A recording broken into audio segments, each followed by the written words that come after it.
మీరేం చేయుచున్నారు మీరెరుగరు కనుక చాలమ్మా. మొదటి మాట కోసం తండ్రి వీరేం చేయుచున్నారు మీరు ఎరుగరు కనుక వీరిని క్షమించమని చెప్పాను. తండ్రికి ప్రార్థన చేస్తున్నారంటే యేసుక్రీస్తు ప్రభువారు సిలువ వేయబోయే ముందు ఆయన ప్రార్థన, మొదటి ప్రార్థన అండి ఇది. తండ్రి వీరేం చేయుచున్నారు వీరు ఎరుగరు కనుక వీరిని క్షమించండి అని మొదటిగా ప్రార్థన తండ్రికి అప్పగించారు. మరి దాని కొరకు మరి చెప్పుటకు నేను ఏమాత్రం కూడా యోగ్యురాలను కాదు, జ్ఞానం లేనంటే దన్నం. ఇప్పుడు దేవుడు నాతో మాట్లాడాలని మనందరం ప్రార్థనలోకి విందాము. మహాపరిశుద్ధుడ, కృపగల తండ్రి, ప్రేమగల రాజు, నీకు వందనాలు, స్తోత్రములు తండ్రి. ఇదిగో తండ్రి, ఉదయ కాలం నుంచి తండ్రి నాకు చాలా బలహీనత అయినప్పటికీ తండ్రి అయ్యా ఇదిగో మంచం మీద నుంచి నన్ను లేవనెత్తి నీ మందిరంలో తీసుకొచ్చావు తండ్రి.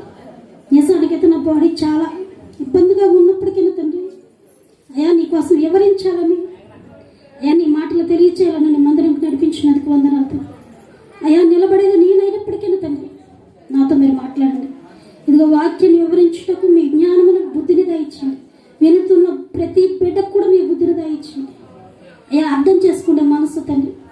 ఇదిగో ఎవరు చెప్పారన్నది కాదు కానీ ఎవరు మాట్లాడారు, దేవుడు నాతో మాట్లాడుతున్నాడని తండ్రి నేను గ్రహించగల కృప ప్రతి బిడ్డలో మీరు దయచేయండి. చెప్తున్న వారిని చూడటం కాదు కానీ ప్రభు ఏ మాట అయితే మాట్లాడుతున్నారో అది చూసే వారిగా మీరు జ్ఞాపకం చేసుకోండి. ఇది వాక్యం కూడా చెప్తున్న నాతో కూడా మీరు మాట్లాడండి. అయ్యా మీరే కృప చూపించమని మహిమ ఘనత మీకు చెల్లించుకుంటూ ఏ సత్యశాస్త్రనామని అడుగుచున్నాను తండ్రి.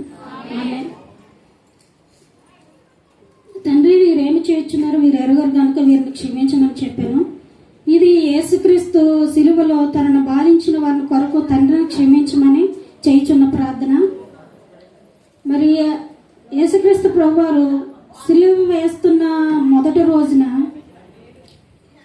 ఆయనకి చాలా చాలా ఇబ్బంది పెట్టారు. సిలువ వేయకముందే ఆయన్ని మరి బరువైన సిలువను ఆయన భుజం మీద పెట్టడము, ఆయన్ని మరి అక్కడ కొలది కండకు తీసుకెళ్తున్నప్పుడు అతన్ని శరీరం అంతా బాధించడము అందరికీ తెలుసండి.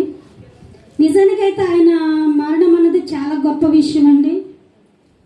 ఈరోజు ఆయన తండ్రి అప్పగించిన పని కోసము యేసుక్రీస్తు ప్రభువారు మరి ఆ త్యాగం చేసి ఉండకపోతే ఈరోజు మనం ఎవరు ఇక్కడ మరి బ్రతికి ఉండేవాళ్ళం కాదండి. మరి ఆయన తన ప్రాణాన్ని కూడా సైతం అర్పించడానికి ఆయన ఇష్టపడ్డారు.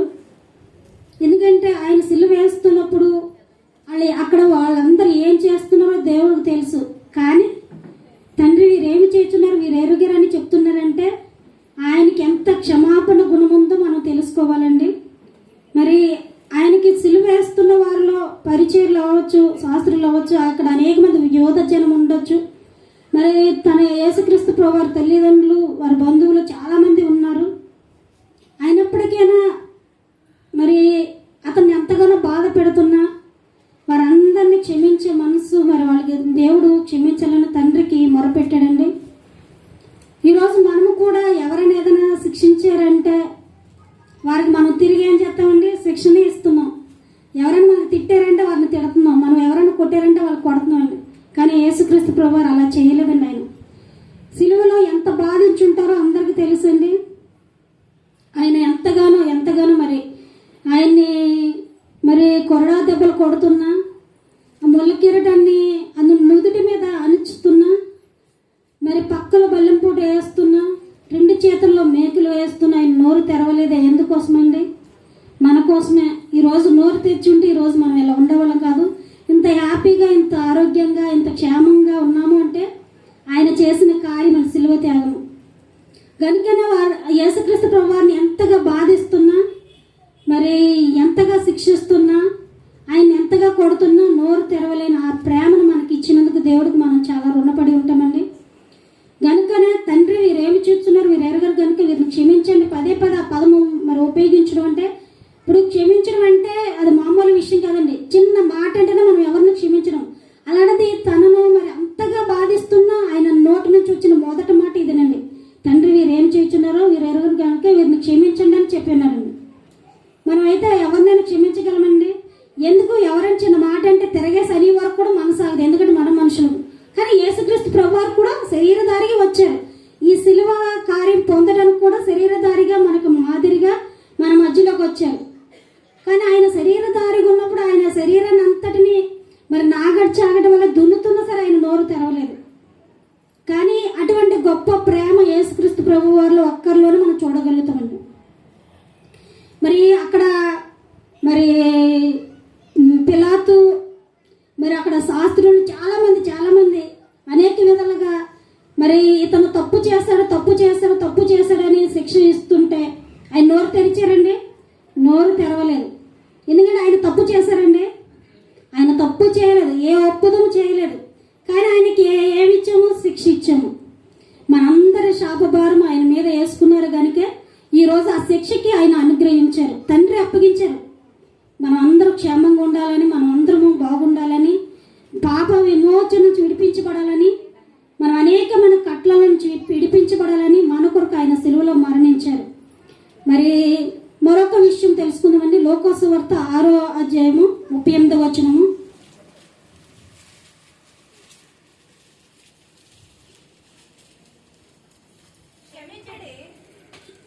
క్షమించుడి, అప్పుడు మీరు క్షమింపబడదురు. ఈడి, అప్పుడు మీకు ఇవ్వబడును. అనచి కుదిలించి దిగజారినట్లు నిండు కొలుతున్న మనుషులు మీ ఒడిలో కొలుతారు. మీరు ఏ కొలతలతో కొలుతారో సాధన. క్షమించుడు, అప్పుడు మీరు క్షమింపబడదురు. యేసయ్యను మరి శిక్షకి గురి చేసిన వారిలో, యేసయ్యను బాధ పెడుతున్న వారిలోను అది దేవుని చిత్తమని వారు ఎరుగుతారు. కానీ యేసయ్యని మరి శిక్షకి గురి చేశాము అంటే ఆయన ఏదైనా మనము బాధ పెట్టినట్లయితే, ఆయన మనం ఏదైనా ఇబ్బంది పెట్టినట్లయితే ఆయన శిక్షకు గురి చేసినట్లే. మన యొక్క అలవాట్లు, మన యొక్క వ్యసనాలు అన్నిటినీ ఆయన శిక్షకు గురి చేసినట్లే. నిజానికైతే ఆయన శిక్షకు పాత్రుడు కాదండి. కానీ అయినప్పటికీ నా శిక్షని మన పాత్రను అవ్వాలని యేసుక్రీస్తు ప్రభువారు మన కోసం ఆయన ఒప్పుకున్నారు. మరి ఆ బాధకు కూడా ఆయన ఇష్టపడ్డారు, ఆయన ఆ శిక్షకు కూడా ఇష్టపడ్డారు. ఎందుకంటే మనం ఎంతగా బాధ పెడుతున్నా, మరి అక్కడ పరిచర్లో వాళ్ళందరూ, మరి పిలాతులు ఎంతో మంది ఉన్నారు అక్కడ, భయంకరమైన శిక్ష ఆయన మీద వేస్తున్నా మరి ఆ శిక్షకి ఆయన ఎంత మాత్రం కూడా బాధపడలేదు. ఎందుకంటే ఆయనకు గురి చేసే ప్రతి బాధ చాలా భయంకరమైన బాధ అండి. మరి అతనికి మనకి అవమానాలు చాలా భయంకరమైనవి. అయినా సరే ఆయన నోరు తెరవలేదు. ఎందుకంటే మరి తండ్రికి మొరపెట్టారు కదండి, తండ్రి మీరు ఏం చేస్తున్నారు, మీరు ఎరుగని క్షమించండి. అది తెలియదండి. వాళ్ళు సిలువలో ఏం చేస్తున్నారో యేసుక్రీస్తు ప్రభువారికి తెలియదండి. మరి యేసుక్రీస్తు ప్రభువారిని ఎలాగ బాధ పెడుతున్నారో తెలియదండి. అయినప్పటికీ మరి ఆయన యొక్క ప్రేమను బట్టి వాళ్ళందరికీ మరి క్షమించమని దేవుడు మరి యేసుక్రీస్తు ప్రభువారు తండ్రికి మొరపెట్టడం జరిగిందండి. మరి యేసుక్రీస్తు ప్రభువారు శిష్యులతో ఉన్న మనకు తెలుసండి ఇస్కరియోతు యూద. ఆయన మరి యేసుక్రీస్తు ప్రభుతో ఉన్నప్పుడు ఆయనని చేస్తున్న కార్యాలు, ఆయన మరి మహిమలు, ఆయన అద్భుత కార్యములు అన్నీ చూశారు 12 మంది శిష్యులు. కానీ 12 మంది శిష్యులలో ఒక్కడు మాత్రమే ప్రభువుని అప్పగించడానికి ఇష్టపడ్డాడు. ప్రభువుని అప్పగించడం అంటే ఆ యొక్క ఇస్కరియోతు యూద ఇష్టం కాదండి, అది తండ్రి అనుగ్రహింపబడిన ఆ యొక్క శిక్ష. ఎవరొకరి ద్వారా మరి ఆయన శిక్ష కావాలి కదండి. అందుకని ఇస్కరియోతు యూదను ఎన్నుకున్నాడు. నిజానికైతే ఆయనకు తెలుసు ఆ శిష్యుడికి దేవుడు ఎంత గొప్ప దేవుడో, ఎన్ని గొప్ప కార్యాలు చేశాడో వెంట చూశాడు కనుక. కానీ ఎవరొకరు దేవుడిని ఏదో ఒక విధంగా అప్పగించాలి. తాను అప్పగింపబడడానికి మన మధ్యలోకి వచ్చారు ఆయన యేసుక్రీస్తు ప్రభువారు. కానీ ఆయన ఎవరికొకరు అప్పగించబడాలి అంటే మరి యేసుక్రీస్తు ప్రభువారు శిష్యులు అందరూ ఒకలాగే ఉంటారు. ఒకలాగా ఉంటారు కాబట్టి అందులో యేసుక్రీస్తు ప్రభువారు ఎవరని తెలియడం కోసం ఈ ఇస్కరియోతు యూదని ఎన్నుకున్నారు. మరి ఆ యొక్క ఇస్కరియోతు యూద ఏం చేశారు తెలుసండి? ఆయన చేశారు కార్యాలు తెలుసు, ఆయన గొప్పతనం తెలుసు. కానీ యేసుక్రీస్తు ప్రభువారిని నేను 30 వెండి నాణేలకి అమ్మాలి ధనంగా ఆశపడ్డాడు. కానీ దేవుడు చేసిన కార్యాన్ని మర్చిపోయాడు. ఈరోజు మనం కూడా అలాగే ఉన్నాం. చాలా విషయాలు మనం చాలా వాటికి ఆశపడుతున్నాం, కానీ దేవుడు మన కోసం మరణించాడు అన్న ఆలోచన మనలో ఎవరు లేదు. ఇస్కరియోతు యూద వల్ల మనం కూడా ఈరోజు ఉంటున్నామండి. దయచేసి మనం కూడా సిలువకు అప్పగిస్తున్నాం తెలుసండి. ఎందుకంటే మన యొక్క అతిక్రమములు, మన పాపములు, మన దోషములు బట్టి దేవుడికి సిలువకు అప్పగిస్తున్నామండి. అప్పుడు ఇస్కరియోతు యూద 30 వెండి నాణేలకు ఈరోజు మనము మన యొక్క అతిక్రమం బట్టి అమ్మేస్తున్నాం. ప్రతిరోజు మన మాటలను బట్టి, మన శాస్త్రాలను బట్టి, మన ఉద్దేశాలను బట్టి, మన ప్రవర్తన బట్టి అనేక సార్లు యేసుక్రీస్తు ప్రభువాన్ని సిలువకు అప్పగిస్తున్నామండి. మరి అటువంటి వారిని కూడా క్షమిస్తున్నాడు ఈరోజు మనల్ని అందరినీ. అక్కడ ఆ సిలువ వేస్తున్న వారిని క్షమించాడంటే ఈరోజు మనందరినీ క్షమించినట్లే. మరి ఇస్కరియోతు యూదా అంత పెద్ద శిక్షకి అప్పగించిన తనని క్షమించాడు తెలుసండి ఇస్కరియోతు యూదాని. మరి దేవుడి దగ్గర క్షమాగుణం ఉన్నదని ఇస్కరియోతు యూదా తెలుసుకోలేక, అయ్యో ఇంత గొప్ప దేవుడిని నేను సిలువకు అప్పగించానని తను ఉరి పోసుకుని చనిపోయాడు తెలుసండి. ఈరోజు మనకు అటువంటి పరిస్థితి లేకుండా దేవుడు మన కోసమే సిలువలో మరణించాడు. మనలందరినీ బంధకాల నుంచి విడిపించాలని, అనేక మన కట్ల నుంచి విడిపించాలని, అపవాది యొక్క తంత్రాల నుంచి విడిపించాలని మనందరి కొరకు సిలువలో మరి ఆయన మరణించారండి. మన పాపములను క్షమించున్నాడు, మన దోషములు క్షమించున్నారు. మరి అంత గొప్ప దేవుణ్ణి మనం ఏ విషయంలో కూడా బాధ పెట్టకూడదని ఈ మాటలు తెలియజేస్తుందండి. మరొక పత్రిక చదువుకుందాం. తీతుకు రచన 1:16 చదువుదామండి.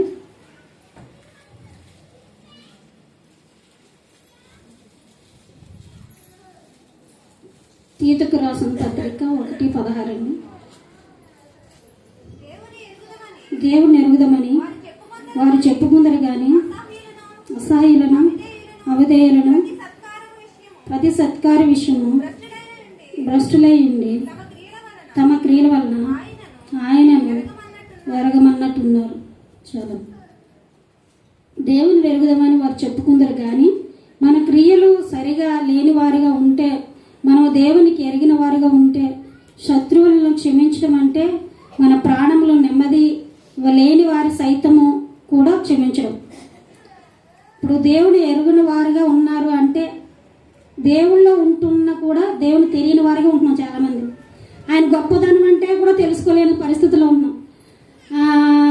ఆయన ఏం చేస్తారో కూడా తెలుసుకోలేము. ప్రతిసారి మనం వాక్యాలు వింటున్నాము, ఆయన యొక్క బోధన వింటున్నా. మరి వాళ్ళు కూడా ఇప్పుడు దేవుడు సిలువేసేటప్పుడు దేవుడి కోసం వినలేదండి. వాళ్ళు ఎవరు దేవుడి కోసం తెలుసుకోలేదండి. వాళ్ళందరూ తెలుసుకున్నారు, విన్నారు. అయినాను ఆ జనమంతా మరి యూదుల రాజు జయము జయము అన్న వాళ్ళు యూదుల రాజుని సిలువకు అప్పగించారు. ఈరోజు మనము కూడా ఏ దేవుడైతే గొప్పవాడు అంటున్నామో అదే దేవుడిని మనం అనేక సార్లు బాధ పెట్టేవారుగా ఉంటున్నాము. మరి ఎవరైనా మనల్ని శిక్షించారంటే, అయ్యో నేను నా దేవుడిని నమ్ముకున్నాను, నా దేవుడు క్షమించాడే, నేనెందుకు క్షమించలేకపోతున్నానన్న ఆలోచన మనలో వస్తుందండి. ఎప్పుడైనా మనలో రాదు. ఎందుకంటే మనలో ఉన్నదేంటి? ఉడుకు రక్తం. అదే యేసుక్రీస్తు ప్రభువారిలో కూడా ఉన్నది. అదే శరీరధారకు వచ్చింది యేసుక్రీస్తు ప్రభువారు వాళ్ళే. కానీ ఆయన అనుభవించిన శ్రమను, ఆయన పడ్డ బాధను మనం పడాలంటే అది నిజంగా చాలా గొప్పతనం చేసుకోవాలి. అటువంటి త్యాగం ఎవరు అనుభవించారంటే మొదటగా మాకు పాస్టర్ గారు ఇప్పుడు చెప్పారు, ప్రవీణ్ ప్రగడాల గారి కోసం. నిజంగా ఆయన ఏమైనా పాపం చేశారండి? ఆయన ఏదైనా తప్పు చేశారా? ఆయన ఒక పరిచర్య ఒకటే చేశారు. లోకమంతటా దేవుడి కోసం తెలియలేని ప్రజలందరికీ తెలియజేయాలని ఆయన ఎక్కడో హైదరాబాద్ నుంచి మరి రాజమండ్రి రావడం అంటే అది దేవుని సంకల్పము అనుకోవాలి. మరి జరగడం అయితే దురదృష్టకరమే. ఆయన చంపడం అంటే అది మామూలు విషయం కాదు. ఆ యొక్క పనిలో కూడా వారు నిజంగా చంపారు అంటే వాళ్ళు శిక్షకు పాత్రులు అయ్యి ఉండొచ్చు. కానీ ప్రవీణ పగడాల గారు ఆ రోజు అలా చనిపోవడం దేవుడి చిత్తమేనండి. మరి ఆయన చనిపోబట్టి ఈరోజు ఆయన కోసము ఎన్నో యూట్యూబ్లే కాదు, ఎన్నో రకాలుగా ఆయన కోసము ఆయన భయంకరమైన సంఘటనలు ఉన్నాయి, మంచి మంచి సంఘటనలు కూడా ఉన్నాయి. ఆయన చేసిన గొప్ప సేవ కూడా ఉందండి.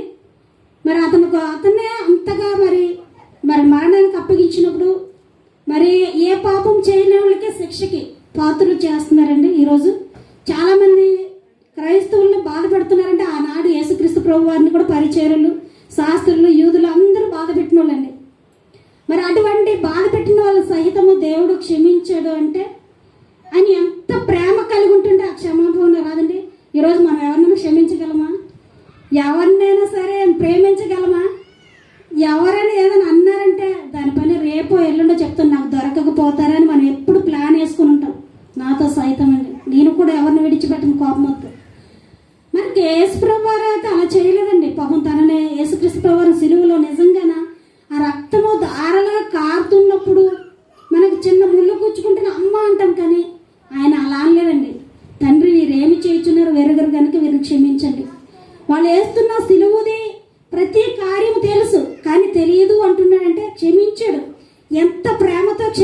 కూడా మనం తెలుసుకోవాలండి. అటువంటి ప్రేమను మనం పొందుకోవాలి అంటే మనం చాలా తగ్గించుకొని ఉండాలండి, చాలా తగ్గించుకొని ఉండాలి. మన కుటుంబంలో ముందు క్షమించి కుటుంబాన్ని ప్రేమించినట్లయితే బయట వాళ్ళు కూడా ప్రేమిస్తామండి. మరి దేవుడు కూడా అలాగే మనల్ని ప్రేమించాడు కనుకే మన కొరకు ఈ లోకానికి తండ్రి చేయి విడిచిపెట్టి మన దగ్గరికి వచ్చాడండి. ఈ యొక్క సిలువను అనుభవించడానికి మన దగ్గరికి వచ్చాడు. అందుకు కాబట్టే శత్రువుల స్నేహితం అంట ప్రేమించాలంట. యేసుక్రీస్తు ప్రభువారు ప్రేమించారు. శత్రువులు ఆయన చుట్టూ ఉన్నవారు, ఆయన బాధలు పెట్టిన వారు, ఆయనకి ఉమ్ము వేసిన వారు, ఆయన జుట్టు పెరిగిన వారు అందరూ శత్రువుల దేవుడి విషయంలో చూస్తారు. కానీ ఆ కక్ష కానీ, ఆ కోపం కానీ, ఆ ద్వేషం కానీ ఆయన లేదు. ఆయనలో ఉన్నది ఒక్కటే క్షమించే గుణం. మరి అటువంటి క్షమాపణ మనకి ఇవ్వాలని ఆయన సిలువలో నోరు తెరవలేదు. అటువంటి ప్రేమను మనకి ఇవ్వాలని ఆయన నోరు తెరవలేదు. అటువంటి కృప దేవుడు మన అందరికి ఇచ్చినందుకు దేవుడికి వందనాలండి. మరి అలాగనే పిలిపికి రాసిన 2వ పత్రిక 5వ అధ్యాయం కూడా చదువుకొని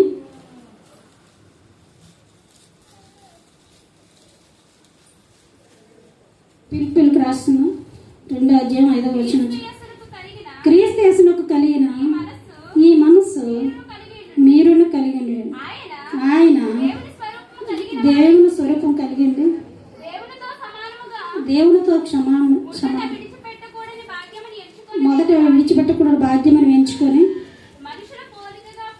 మనుషుల పోలికగా పుట్టి దాసుని స్వరూపం ధరించుకొని తనను తానే రుక్తంగా చేసుకుని మరియు ఆయన ఆకారమందు మనుషుడిగా కనబడి మరణం పొందినంతగా అనగా శిలువ మరణము పొందినంతగా విధేయత చూపిన వాడే తను తగ్గించుకున్నాను.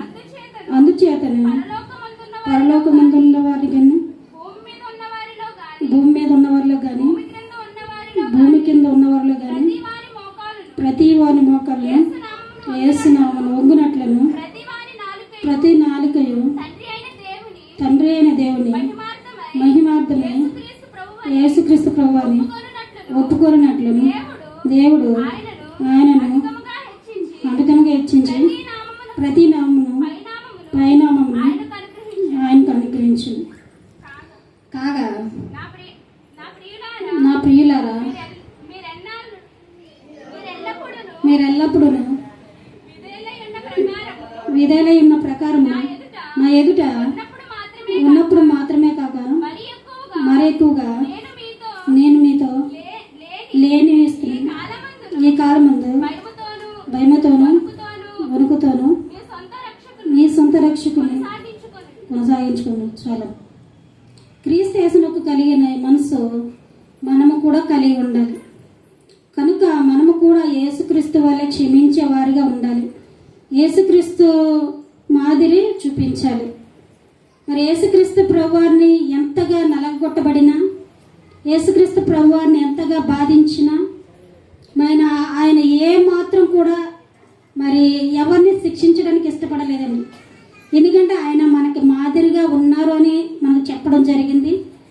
మరి అనేక సార్లు మరి ఆయనని ఎన్నో విధాలుగా బాధపెడుతున్నా, మరి ఆయనకు ఎంతో దాహం వేస్తున్నా ఆయనకు అందించింది ఏంటో తెలుసండి, చేదు చెరక.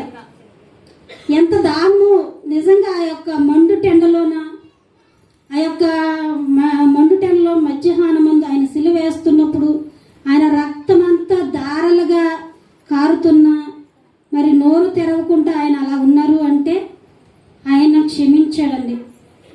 ఆయన మనకి మాదిరిగా చూపించి వెళ్ళారండి.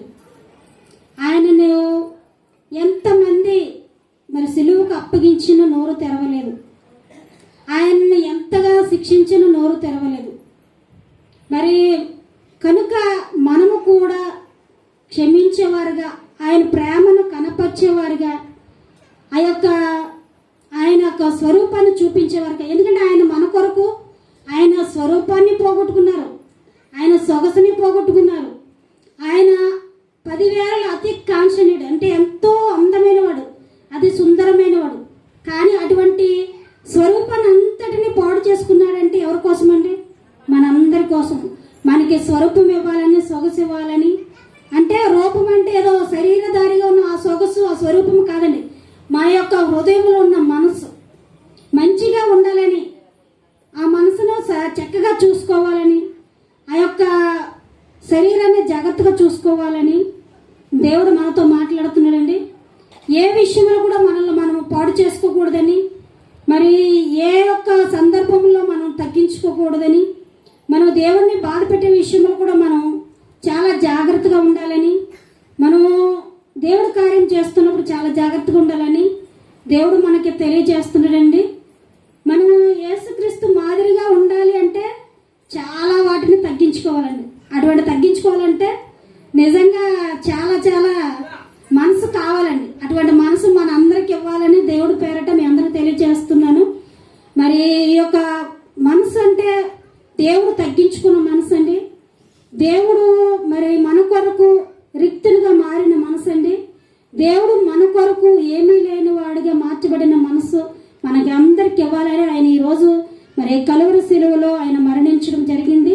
అందుకు గనుకే మరి అక్కడ సిలువ వేస్తున్న వారినే కాదు, మరి అక్కడ బాధ పెడుతున్న వారినే కాదు, ఆయన ఎంతగా శిక్షించిన వారిని కాదు, వారితో పాటు కూడా ఈరోజు మనల్ని కూడా క్షమించాడు కనుక మరి తండ్రికి ప్రార్థన చేస్తున్నాడు. మొదటగా ఆయన మరణించేటప్పుడు తండ్రి వీరు ఏం చేస్తున్నారు, వీరు ఎరగరు కనుక వీరు క్షమించమని తండ్రికి ప్రార్థించాడు. ఈరోజు మనం కూడా ఆ యొక్క మరి దేవుడు ఏదైతే క్షమించమని చెప్పాడో, దేవుడు ఏదైతే ప్రేమించమని చెప్పాడో, మనం అందరం కూడా ఆ యొక్క ప్రేమను, ఆ యొక్క క్షమాగుణాన్ని మనం అందరం కలిగి ఉండాలని దేవుడి పేరట తెలియజేస్తూ ఈ కొద్ది మాటలు దేవుడు దీవించును.